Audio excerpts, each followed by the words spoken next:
C'est un plaisir de vous retrouver. Bienvenue, chers téléspectateurs, à ce journal dont voici les grands titres. Bonne nouvelle pour la population burundaise. Le président de la République du Burundi, Evariste Ndayishimiye, promet la résolution du problème de manque de carburant et autres produits stratégiques d'ici un mois. À ce propos, certains habitants de la mairie de Bujumbura saluent ce discours et demandent sa mise en application rapide.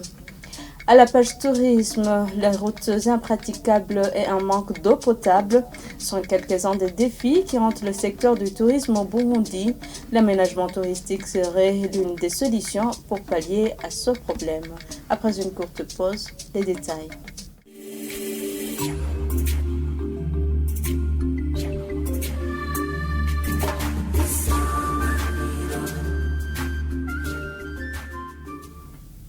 Bienvenue encore une fois. Le chef de l'État promet au Burundais que la pénurie des produits pétroliers et autres produits stratégiques qui paralysent la vie de la nation va être résolue d'ici un mois.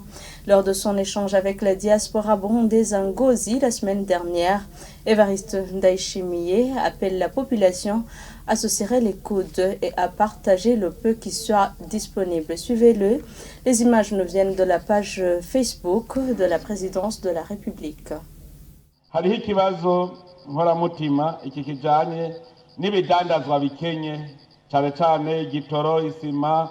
Une question épineuse qui nous hante aujourd'hui est celle de la pénurie des produits stratégiques, surtout le carburant, le ciment, les boissons Brarudi et le sucre. Dans vos provinces respectives, asseyez-vous ensemble pour partager le peu qui est disponible et éviter le commerce frauduleux. Nous sommes en train de travailler pour que d'ici peu, le problème de pénurie de sucre soit résolu.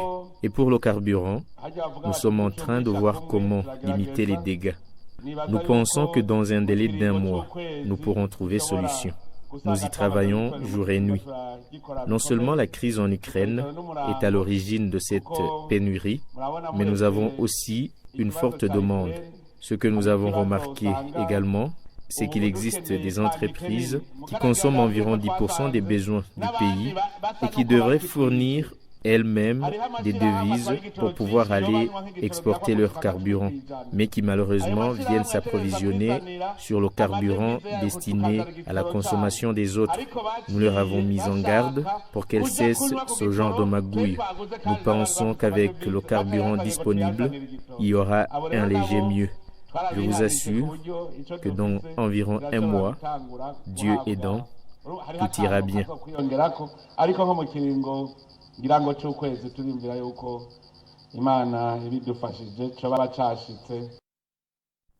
Certains des conducteurs et usagers des transports en commun en mairie de Bujumbura saluent ce discours du président. Ceux qui se sont entretenus avec la télévision Isanganiro ce lundi demandent aux autorités la mise en application de ce discours afin de résoudre les problèmes liés au manque de carburant. Suivez-les.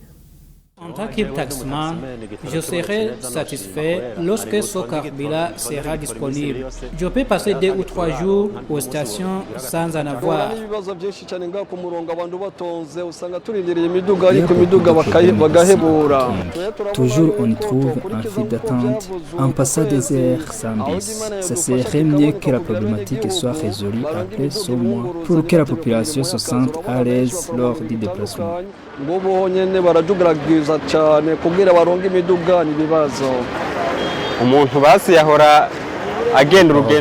pouvions nous déplacer à pied vers Kotebu, prendre des taxis moto. Maintenant, ce n'est plus possible de les avoir. C'est très fatigant. On serait heureux une fois qu'il y ait une solution au problème, car l'on pourrait se déplacer comme l'on veut.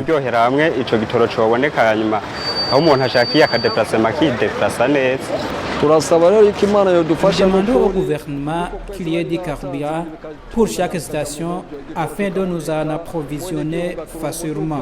Nous demandons la résolution concernant la question du carburant pour que les gens ne se plaignent plus. Vraiment, nous sommes angoissés. Ce que nous demandons, à l'instar de ce que le président a déclaré dans son discours, nous voulons sa mise en application car nous sommes fatigués de cette situation. barabe ukuntu vyogenda n'ahandi abenegihugu twipakiza na bisi turawusha. Le projet de loi portant délimitation des circonscriptions du Burundi est l'un des projets de loi qui seront analysés par l'Assemblée nationale durant la session d'août 2022. Lors de l'ouverture de cette session ce lundi, Daniel Gelas Ndabirabe, président de cette institution, se dit satisfait de la sécurité qui règne dans le pays et appelle la population au respect des mesures barrières contre la Covid-19. Le point avec Jean de Dieu, Ilakote. Au niveau du vote des lois, l'ordre du jour envoyé à l'Assemblée nationale par le gouvernement comprend les... C'est le président de la Chambre basse du Parlement burundais qui procède à l'ouverture de la session parlementaire ordinaire d'août 2022. Il évoque plusieurs projets à l'ordre, parmi lesquels celui relatif à la délimitation des circonscriptions du Burundi. Au niveau du vote des lois, l'ordre du jour envoyé à l'Assemblée nationale par le gouvernement comprend les projets de loi suivants. Le projet de loi portant révision de la loi numéro 1/28 du 23 août 2006 portant statut général des fonctionnaires.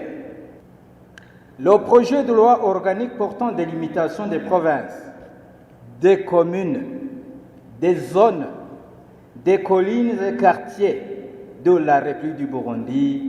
Cette institution se dit satisfaite de la situation sécuritaire qui règne dans le pays et appelle en outre la population au respect des mesures barrières contre le Covid-19 qui s'intensifie depuis cette saison sèche, selon son président. Parmi les objectifs prioritaires du gouvernement, la consolidation de la paix et de la sécurité occupe une place de choix. Dans l'ensemble, nous sommes satisfaits de la situation de sécurité qui règne sur tout le territoire national. Nous devons cette tranquillité à la perspicacité et à la clairvoyance du gouvernement et au travail en synergie de la population et des forces de défense et de sécurité. Le Covid-19 s'est intensifié avec le début de cette saison sèche. L'Assemblée nationale exerce la population à demeurer vigilante et à continuer à respecter les mesures barrières qui ont été communiquées par les professionnels de la santé. Daniel Gelas Ndabirabe encourage en outre le gouvernement burundais à poursuivre ses efforts dans la lutte contre la mauvaise gestion de la chose publique. Avant de clore ce journal, le secteur touristique du Burundi présente des défis comme des routes impraticables et un manque d'eau potable.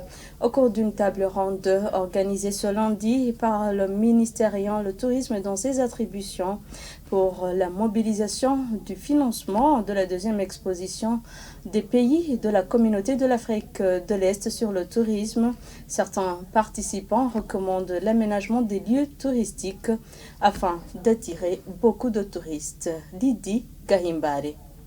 Cette deuxième exposition de la communauté est-africaine sur le tourisme qui se tiendra au Burundi au mois de septembre cette année est organisée au moment où le secteur touristique au Burundi présente des défis. Les participants de la table ronde pour la mobilisation du financement évoquent certains lieux touristiques inaccessibles et un manque d'eau potable. Même ceux qui sont connus ne sont pas bien exploités et aussi bien aménagés comme vous l'avez aussi souligné.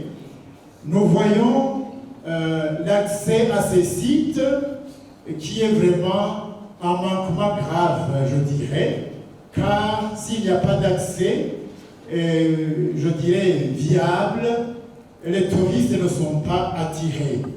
Quand vous cheminez vers les chutes de Kalina, vous allez voir que la route est entièrement endommagée.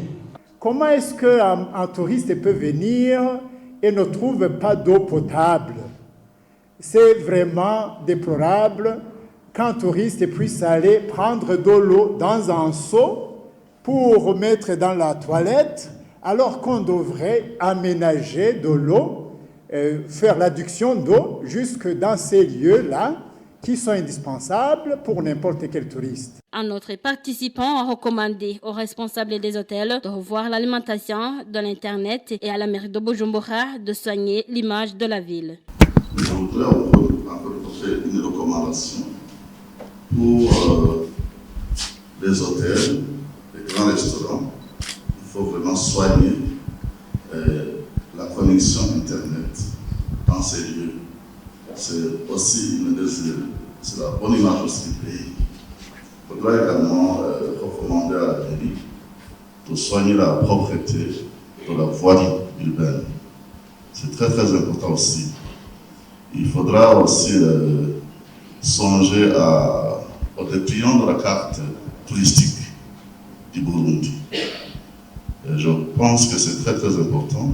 Cette exposition se tiendra en date du 23 au 30 septembre 2022, aura comme objectif de présenter le potentiel touristique régional et promouvoir la communauté africaine comme une destination touristique unique et d'investissement. Et c'est par ici que prend fin ce journal. Merci à tous de l'avoir suivi. Merci également à l'équipe technique et à l'équipe de la rédaction qui m'ont permis de le réaliser. Bonne suite des programmes avec la télévision Isanganiro.